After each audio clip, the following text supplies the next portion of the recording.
Thank you, Chair. Distinguished Chair of the Women's Forum, Secretary General, guests, parliamentary friends. I'm representing the Youth Forum and the whole youth group. I would like to submit this document for your consideration. It's a document that we've worked on jointly. We look at the age of displaced persons. We see that youth accounts for a very high percentage of displaced persons. In 2015, the average age of the migrants to Europe was 27. As time has gone by, these immigrants are getting older, they have children, they have grandchildren. And the way in which the countries help them and help them integrate means that they can also contribute to the economy of those countries, and they have a beneficial effect. They have a beneficial effect on their own future, and they are also beneficial to the host country. In the fourth meeting of youth, which we celebrated in Canada in November, the youth parliamentarians decided that we should look particularly at inclusion of migrants. And there's a paradox here. We know that the world is interconnected, more interconnected than it ever has been. And for us, this isn't something new, but the world in which we were born into. We were born at a time when the world is getting smaller, and there are a number of questions relating to that. Why do we put up walls? Why do we have limits on traveling? Why is there more xenophobia today? And these are trends that we're seeing around the world, and they have no real reason for being.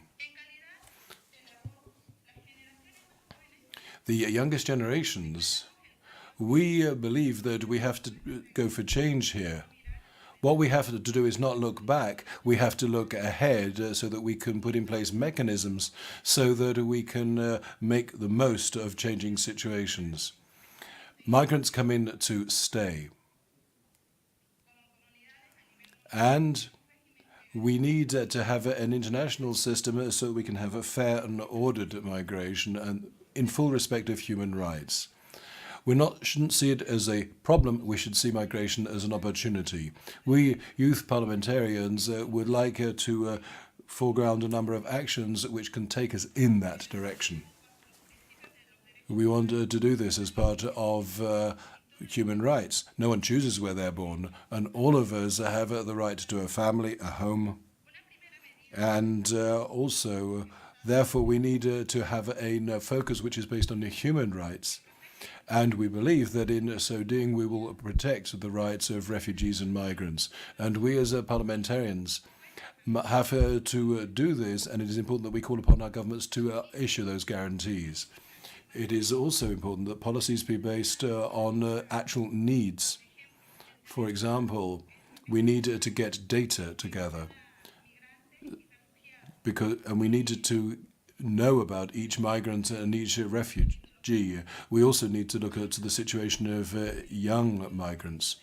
And also we have to look at the services which are offered to migrants and refugees and perhaps change them. We are looking here at health, work, education. These are the services that should be made available to migrants and refugees. And also we have to bring in laws which protect migrants and young refugees. We have to protect them against abuse and against discrimination. And we also have to protect them from sexual violence and gender-based violence.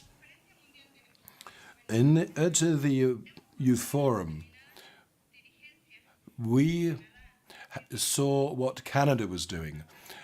We saw the sort of decisions that were being taken in Canada, and we asked a number of questions. What are we talking about? What will the world be in 7 generations' time? This is a question that we have for ourselves, and this is something that warrants discussion and consideration. We don't want walls. We want opportunities. We want inclusion, and we want integration of peoples. Thank you. Thank you very much, Madam Choke, for that intervention. on behalf of the young people. Let us now proceed, distinguished colleagues, with our agenda. As you know, item 2 of the agenda is the consideration of a request for the inclusion of an emergency item in the agenda of this assembly. I would like to remind all delegations that we will consider item 2 of the agenda this afternoon at 5 p.m. As I mentioned, item 3 of the agenda is the general debate on strengthening the global regime for migrants and refugees, the need for evidence-based policy solutions. Before we start, please allow me to make a few announcements in relation to the organization of our work. We are the IPU, and we are a very political organization. We feel very deeply about certain issues, and we are here for open and frank discussion among parliamentarians. We are politicians, and no subject is taboo. No matter how complex or sensitive it may be, our first priority is to serve our citizens, to enhance the act of governance, and to promote and preserve the human dignity and the fundamental rights of all individuals. We must lead by example, however, and show respect and solidarity, in particular when it comes to the most vulnerable and disenfranchised, as noted in the IPU strategic plan. Everything that we do is guided by the core values of equality, inclusiveness, respect, integrity, and solidarity. At our last assembly in St. Petersburg, unfortunately, in a few instances, the discourse overstepped the boundaries of these core values. I would like to inform all delegates that we will not allow such unfortunate incidents to be repeated here. The IPU statutes and rules have clear provisions regarding the use of abusive language. I would like to clearly underscore that the use of abusive language by any speaker during the proceedings will not be tolerated. By abusive, I mean any language that is defamatory, intolerant, racist, or xenophobic, or which incites hatred and violence. Should any speaker fail to respect these norms, I will withdraw his or her permission to speak and request that the objectionable words be struck from the record. Thank you for your understanding and kind cooperation. First of all, as it is customary, we shall start with a list of speakers in the general debate with a segment for presiding officers of Parliament. We are greatly honored by the presence of so many delegations from around the world at this IPU assembly. We have over 65 speakers of Parliament, and I think we need to applaud ourselves for that. And in addition to the 65 speakers that we have from Parliament, over 135 countries here today with us. I wish to confirm that the procedures have been respected and that the order of speakers, both presiding officers as well as first and second speakers, has been established by the tradition of drawing of lots. This list is available to delegations in the hall. Due to the high attendance of the Assembly, its steering committee decided this morning to reduce to 7 minutes the total speaking time available to each parliamentary delegation. Permanent observers will have a maximum speaking time of 4 minutes. I would like to ask all delegations to take this into account when preparing their speeches. I very much appreciate the fact that so many speakers of parliament have travelled to Geneva for our assembly. Our steering committee has been informed that the Deputy Speaker of the Russian Federation will need to return to the capital this evening for urgent business. With your kind indulgence, we would suggest that at 5 p.m., at the end of today's session, before the vote of the emergency item, we give the floor to the Deputy Speaker of the Parliament of Russia. Thank you for your flexibility and understanding. I also wish to inform you that there are still many delegations who have not yet registered to speak. We will keep the list of speakers open until tomorrow, Monday, 26th of March at 12 noon. May I ask the Assembly to approve this decision? It is then so decided. I would like to remind delegations that they are entitled to nominate one of their members as Vice President of the Assembly. I invite all delegations who have not yet done so to communicate the name of their candidate to the IPU Secretariat. I will be very pleased over the coming days to share this presidency, and that's the words of the President, with some of these Vice Presidents during the general debate. Finally, honourable delegates, I wish to inform you that in order to facilitate the work of the Assembly, on either side of the stage, there is an usher who will be pleased to transmit any messages you may have for the President or the Secretariat. You have before you the list of speakers who have registered so far for the general debate. There is a seat reserved here in the front row for the next speakers, and I invite delegates to make use of it during our debates when their name as next speaker are announced.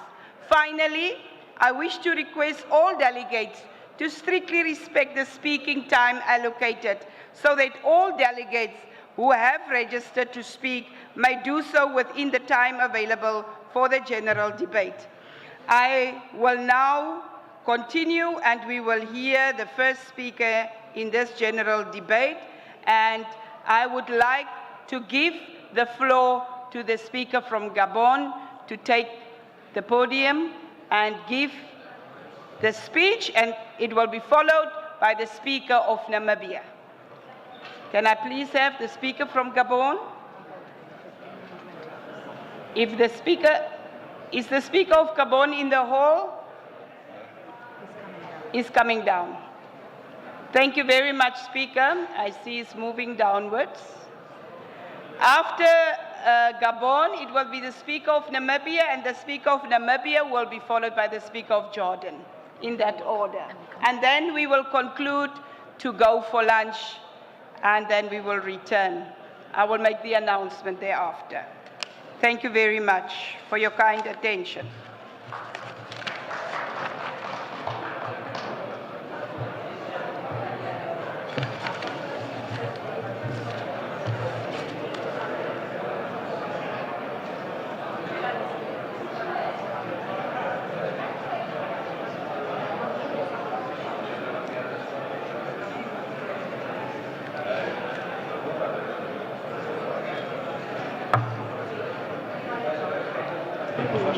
Point of order. Point of order. Yes. Here, Zimbabwe. Zimbabwe. Madam Chair. Yes, Mr. Speaker. May I crave your indulgence because the hall is almost empty. If we could go for lunch, please. It's 1 o'clock.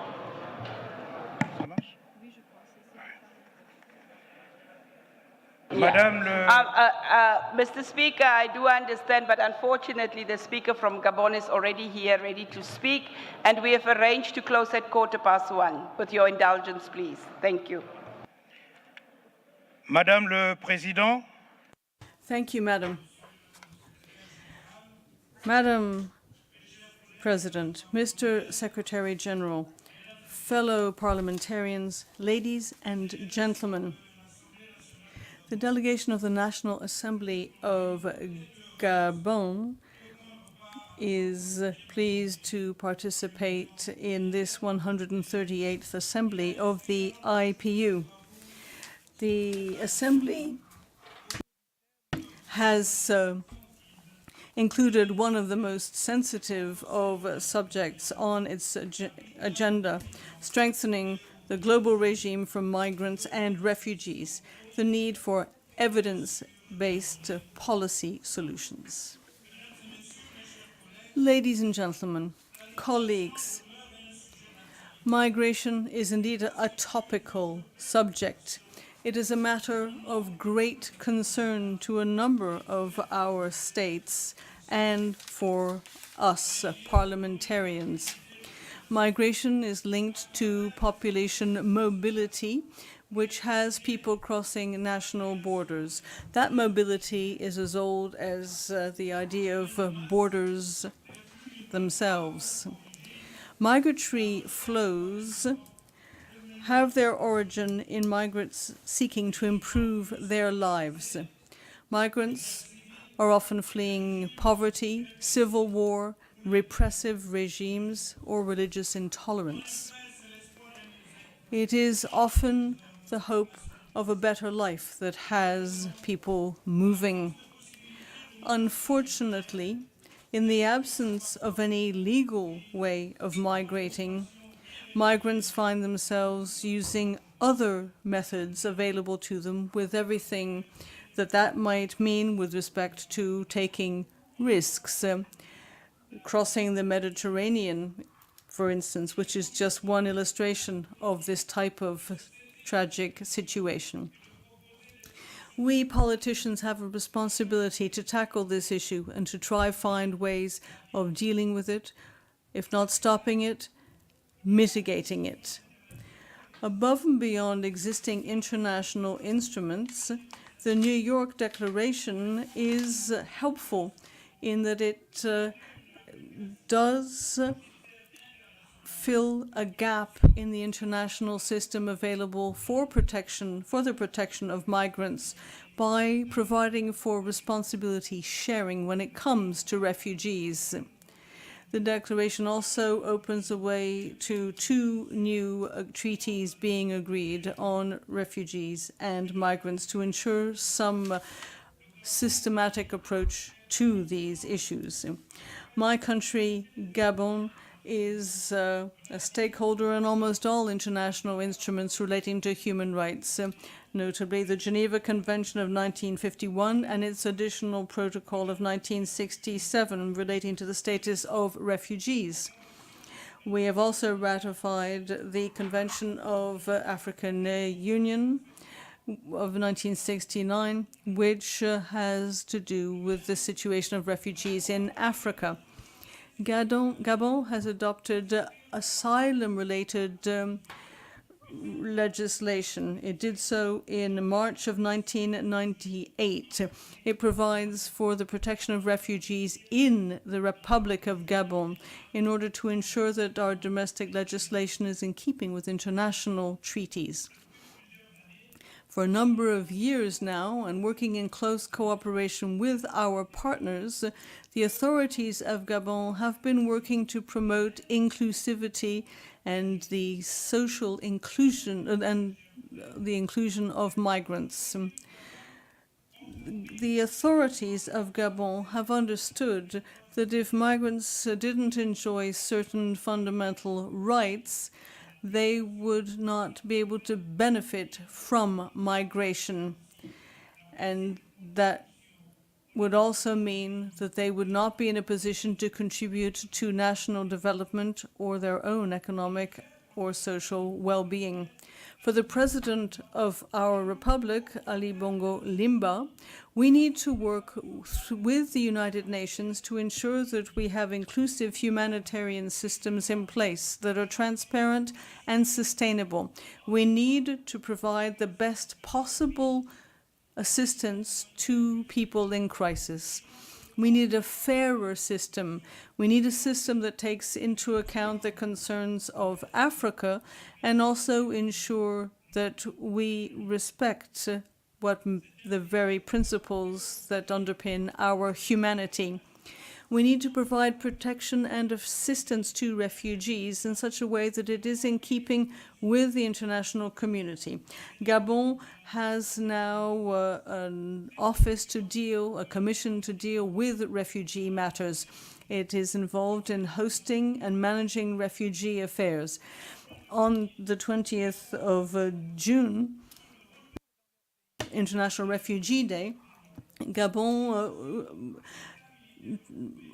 dealt with the question of the return of refugees to the Congo, given that the situation in their country had stabilized.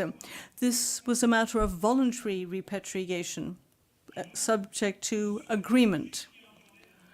Those who wanted to stay in Gabon enjoyed a strategy that allowed them to continue their refugee status, and their cases are under consideration by the relevant authority. This is an approach that was both diplomatic and one tied to the respect for fundamental human rights and human dignity. This in keeping with Gabon's international commitments and current legislation. Ladies and gentlemen, colleagues, for decades now, Gabon has been the final destination of children subject to exploitation. We have legislation for the prevention of child trafficking in Gabon. The idea of this law is to ensure that protection is extended to children from Gabon or children from outside the country who are on our national territory. We provide for prevention, awareness-raising campaigns, psychological support to victims, and shelters for these children. Gabon has a continuing commitment to its international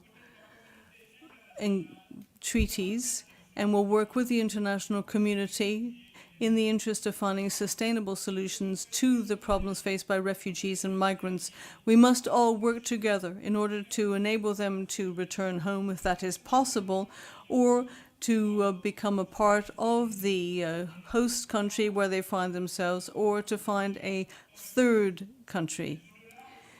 Above and beyond what seems to be interim solutions, it seems to me that we must also ensure that we find ways of dealing with refugees and migrants.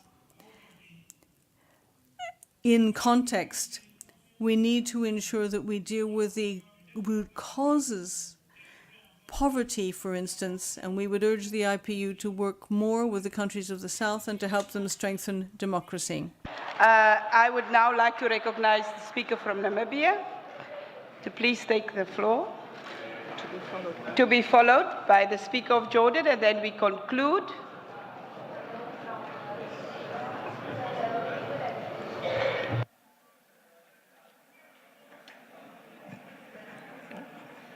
Thank you very much, Honorable Chairperson, our own Honorable Margaret Mensah Williams, fellow speakers and parliamentarians, ladies and gentlemen. I'm delighted to be here with you today as we attend the 138th Assembly of IPU, whose theme is sustainable peace as a vehicle for achieving sustainable development. First of all, let me once again congratulate our IPU president, who was elected in October 2017 on her assumption of the office. Allow me also to take this opportunity to thank IPU Secretariat for having recently facilitated the Namibian Parliament to host an important seminar on evaluating the level of gender sensitivity of the Parliament of Namibia. On this note, let me extend our appreciation to the IPU for specially facilitating the former Speaker of the Australian Parliament to serve as the key facilitator for that important seminar. I believe that the report on this important event will be shared with other sister national parliaments. On the main theme of the Assembly and the theme of the general debate, for many of us who were involved in the struggle for the liberation of our various countries, we experienced firsthand what a conflict can do to a nation. Its people and property therein. Besides, every now and then, the world has continued to witness pockets of conflict in various corners, and this creates wanton suffering for many people.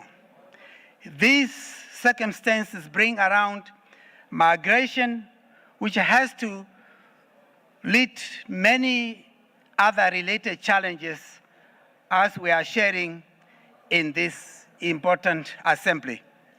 It is against this background that we in Namibia attach great importance to peace and stability. We design our national constitution in particular to ensure that peace and stability are cherished and maintained in the country. The Namibian Constitution upholds equality for all and the strengthening of institutions that cater for human rights and the rule of law, as well as sustainable development, which will ensure that all citizens enjoy fair and equal treatment. Therefore, our theme is a powerful reminder of the need for our societies to work towards the achievement of a lasting peace, which in turn will create conducive environment to promote sustainable development. Ladies and gentlemen, looking at the theme of the general debate, quote and unquote, strengthening the global regime for migrants and refugees, the need for evidence-based policy solutions. This is a complex and challenging subject to all governments and parliaments around the globe. On one hand, we have people who are forced by circumstances beyond their control relating to personal safety, social and economic reasons. But on the other hand, we have criminal tendencies linked to human trafficking, terrorism and other crimes, and quite often there is a thin line, or rather it is difficult to accurately tell which migrant needs to be protected and which one needs to be denied refuge.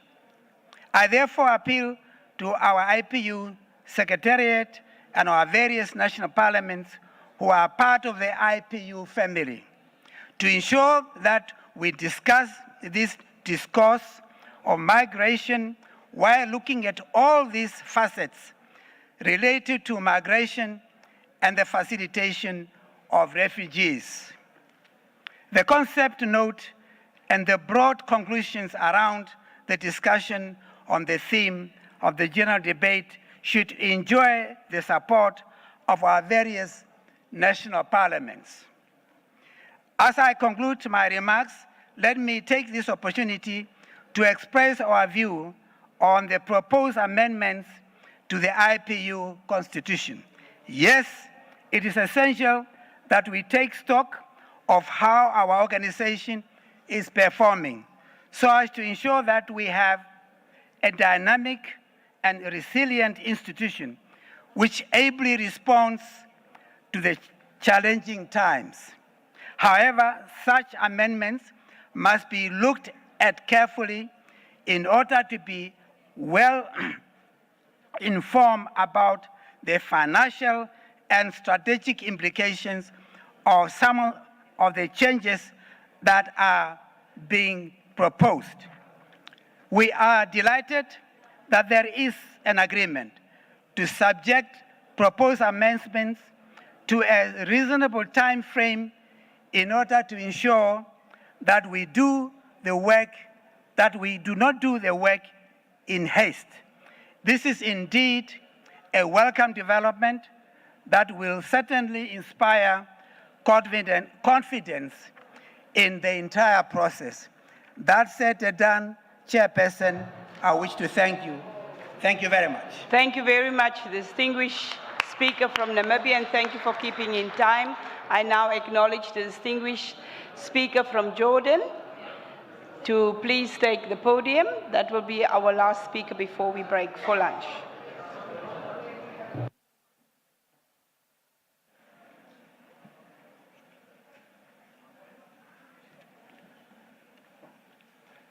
بسم الله الرحمن الرحيم والصلاة والسلام على In the name of God, the compassionate and the merciful. Peace be upon the Prophet. Madam, ladies and gentlemen, fellow parliamentarians, I come from a country that has always been known throughout the world as a peace-loving and moderate land, a country that has suffered fire, terrorism, and war. I am from Jordan, the land where people and history bear witness to the fact that despite our limited resources, we have always been a land of refuge for those who have had to leave their homelands. We have always shared our food with them. We have been an oasis of peace and stability in a world full of strife. We have sheltered those against war and terrorism. We are a country that the international community should have heeded.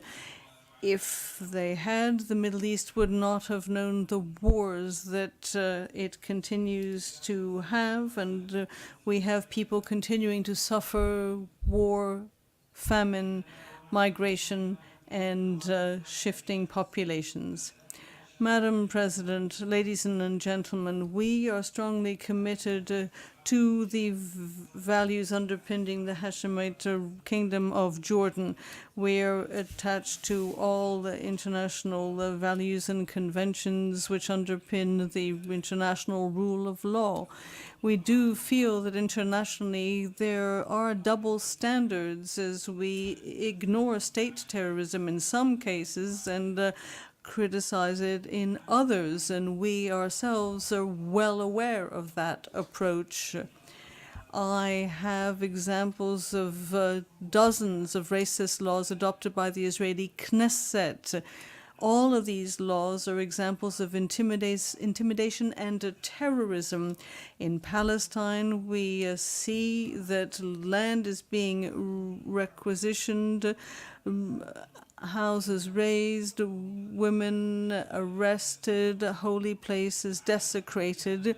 This in the land of one of the revealed religions, where minarets and crucifixes are to be found side by side, but where there is an occupying territory, an occupier that does not recognize the rights of those who are occupied. Palestine is still under Israeli occupation and appeals to a world without any conscience. There have been a reaction to the decision to transfer the American embassy to Al-Quds, and we see that here strength prevails and no one will listen to anything else. And we see this when we see what type of assistance is provided to the United Nations body for refugee assistance to Palestinians.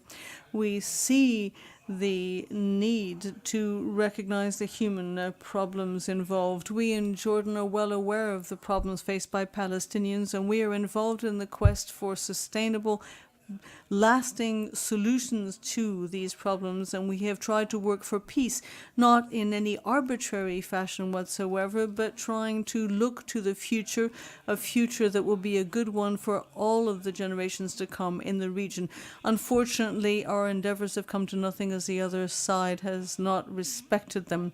Ladies and gentlemen, I am from a country that is also a neighbor to Syria, which has been savaged by international conflict. It has been bled dry. It has been torn apart. The only solution to the problems of Syria lie through dialogue, and His Majesty the King of Jordan has called upon all parties to sit down together and try to find a way of talking their way to a solution. History will remember the price paid by the Syrian people, and we in Jordan would say that we have not become involved in any of that trafficking in our Syrian brothers and sisters, and we ourselves host 1.3 million Syrian brothers. This represents 1/5 of the population of Jordan. You can readily imagine just what effect this is having on our resources, and our army has been keeping a careful eye on the situation over the last 7 years of war in order to defend our country and our borders, and to do what they can to protect Syria from terrorists from outside becoming involved in the fighting. We would urge the parties in conflict in Syria to resume negotiations, to start the talks in Geneva, because we see now that what's happening in Ghouta will only worsen the problems. We have always done what we could to help war-torn Iraq that has seen its history and civilization destroyed by terrorism and obscurantism. Recently, ISIS has been chased from Iraq, and we do hope that following that victory there will be Iraqi reunification without any interference in their domestic affairs. We need cooperation internationally speaking in order to tackle terrorism. This is not a war against some outlaws. This is a cultural and structural war that requires long-term strategies to be agreed in order to fight the forces of darkness. These are forces that say that they speak for Islam, but Islam has always spoken up for tolerance, respect, and moderation. I would like to thank you for your attention. Distinguished speaker from Jordan, and thank you for keeping in time. We will now conclude our work with this first session, and our debate will continue at 2:45. And at 5, as I said already, we will have the second item on the agenda to consider the inclusion of the emergency item. The first speaker this afternoon at our sitting at 2:45 will be the distinguished speaker from Algeria, and the distinguished speaker from Algeria will be followed by the distinguished speaker from Georgia. Before we now conclude, I would like the Secretariat to make an announcement. Thank you, Madam President. Very briefly, we have an obligation to announce the quorum for the Assembly. When the Assembly started at 11 a.m. this morning, the number of delegations present in the room was of 116, so we have an established quorum of 59 delegations. Secondly, a practical announcement. If anyone is missing anything from their wallet, let us know and we'll be able to assist. Thank you very much. I thank the Secretariat for that announcement, and I would like to thank you all for your cooperation, and please have a beautiful lunch, and apologies once again for keeping you after the hour of 1 o'clock. The session stands adjourned. Sorry, one quick question. So when we proceed at 2:45, there will be emergency aid. At 5.